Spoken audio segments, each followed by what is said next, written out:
Open the podcast bay door as hell.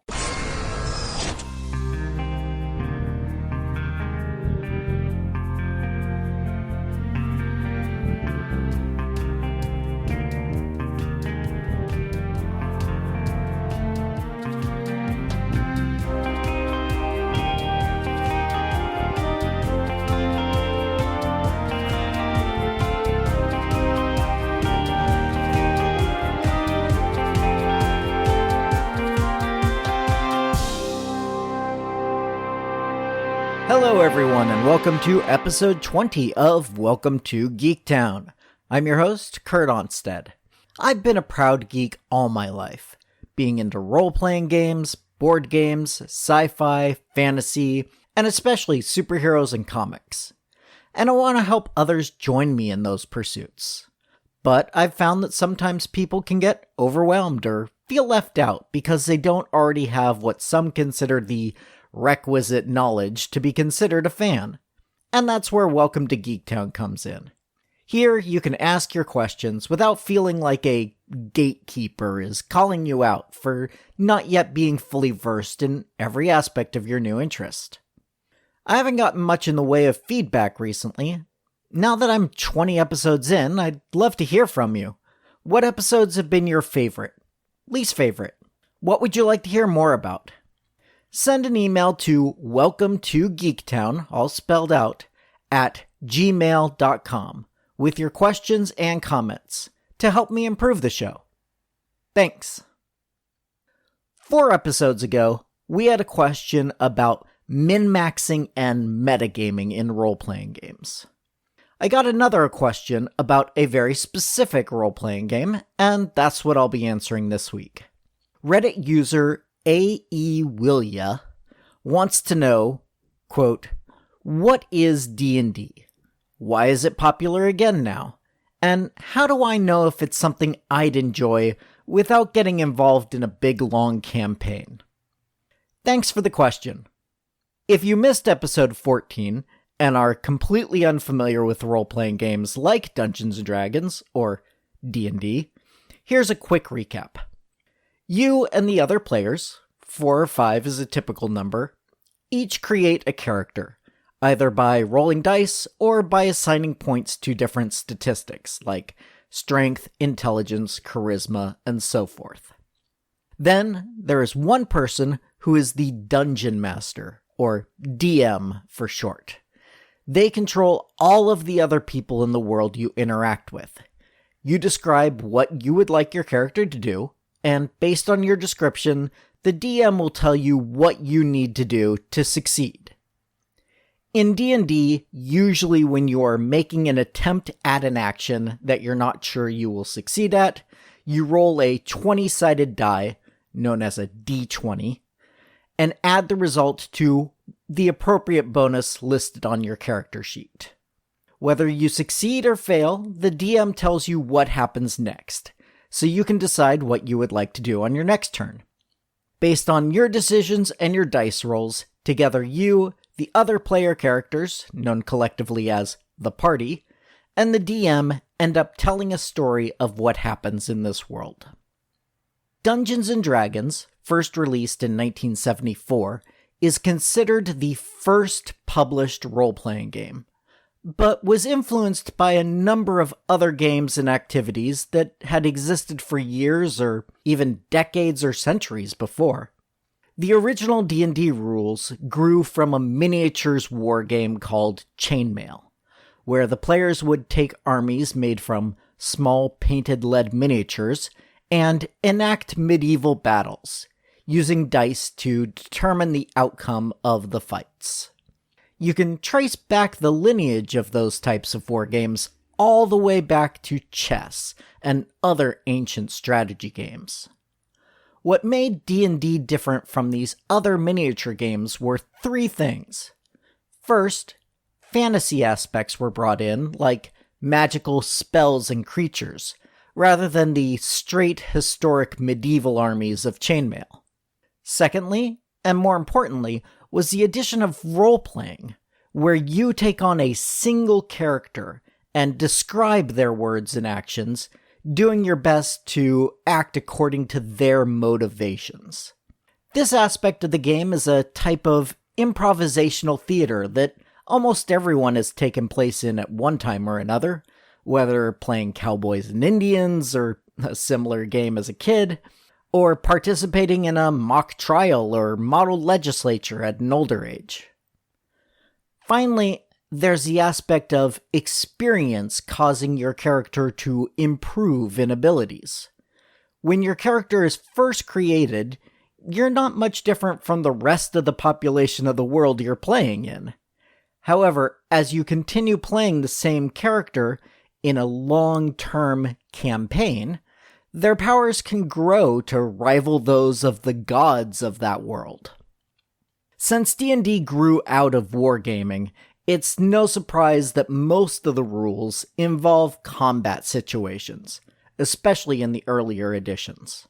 The different character classes you can play are mostly differentiated by their roles in combat.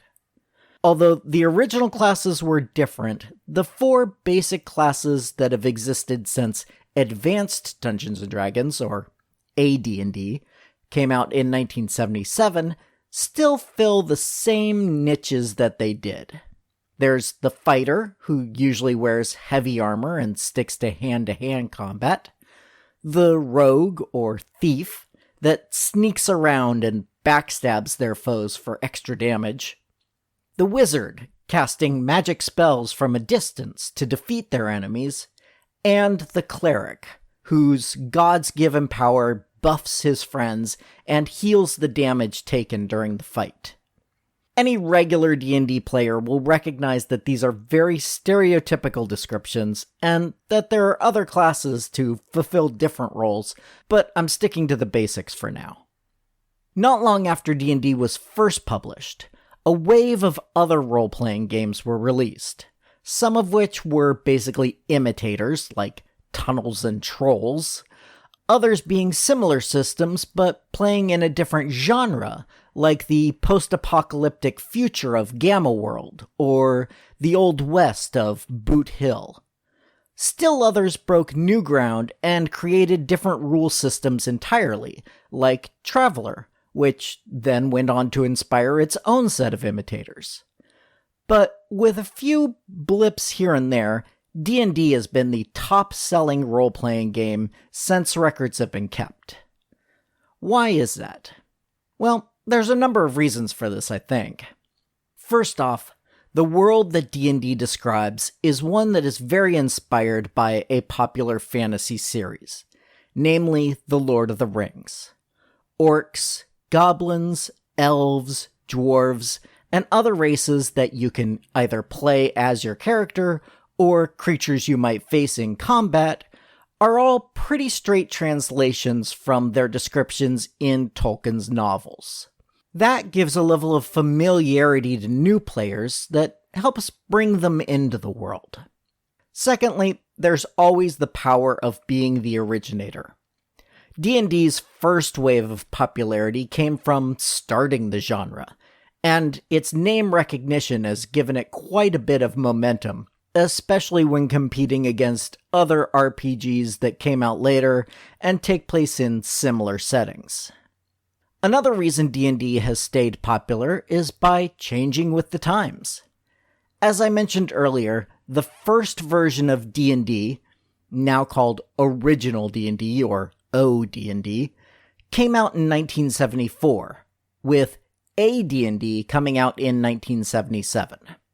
Since then, there's been a new version of the game to come out about every 5 to 10 years. Second edition was released in 1989. Then third edition came out in 2000. While second edition was pretty similar to AD&D, third edition made some major changes to the rules, making the math involved a lot simpler and adding many more non-combat rules. After some online discussion, third edition was updated to 3.5 in 2003, making enough tweaks to the rules to actually be considered a new version, though it was very easy to convert from 3.0, as it was now called, to 3.5. In 2008, 4th edition D&D came out. This is the most controversial edition, as much of the game design was changed in ways that older players felt dumbed down the game. Another common complaint was that the designers took too many ideas from computer games like World of Warcraft, and that it no longer felt like D&D. Just a couple of years after 4th edition was released, D&D fell out of the top game spot and was replaced by Pathfinder, which was very similar to D&D 3.5. In fact, I've heard the game referred to as D&D 3.75 by some. In 2012, it was announced that a new edition of the game would be coming out, originally titled D&D Next. Unlike previous versions, D&D Next had a very public beta test. People interested in the game could download the rules for free and try it out, then submit survey results to the development team, which could result in changes to the next release of the rules. This beta testing went on for about a year and a half, and finally, in July of 2014, D&D 5th edition came out. I'm currently running a game in 5th edition, and it draws bits and pieces from all of the previous versions, although overall it feels closest to 3.5, with a few new additions that do allow it to stand on its own. With the beta test and the newest edition of the game, many players came back to D&D, making it once again consistently the top-selling role-playing game each month. One thing that's helped with that is the fact that many of the people who grew up with the older versions of D&D are now parents of children who are at a good age to try out role-playing themselves. And so, of course, those parents will choose the same game that they remember fondly from their youth. So finally, A.E. Willia asked how they would know if it's something they would enjoy without getting involved in a long campaign. There are a number of ways you can try out the game. First off, at Wizards of the Coast's website, that's the company that currently publishes D&D, they have a stripped-down version of the rules that can be printed out or saved to your computer. You can simply get a group of friends together and try it yourselves. However, it's usually easier to find an existing group rather than try to create a new one from scratch. One of the easiest ways would be to find a local gaming convention. They'll often have one-shot adventures you can sign up to play in, so that you can try the game out with no long-term commitment. If you enjoy that, visit your local gaming store and ask if there's a billboard for gaming groups to advertise. You'll often find a group looking for a new player to join up there. The store may also have some organized events that you can join in.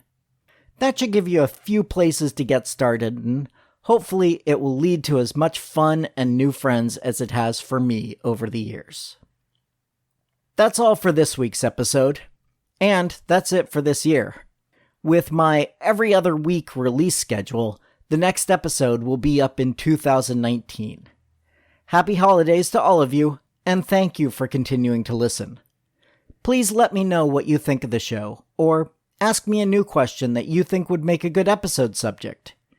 You can send me an email at welcometogeektown, all spelled out, @gmail.com, or leave a comment directly on the show notes at www.welcometogeektown, the number 2 in this case, geektown.com. Other contact options include facebook.com/welcometogeektown or Twitter @geektownpodcast. In the meantime, don't forget to subscribe and give me a 5-star review over on iTunes to join the Geektown City Council so you can help other people find the show and we can all tell them, "Welcome to Geektown, population, us." Welcome to Geektown is written, narrated, edited, and produced by me, Kurt Onstead.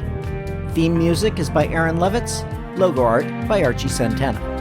All other sound clips are the copyrighted material of their respective owners, and no infringement is intended, falling under fair use.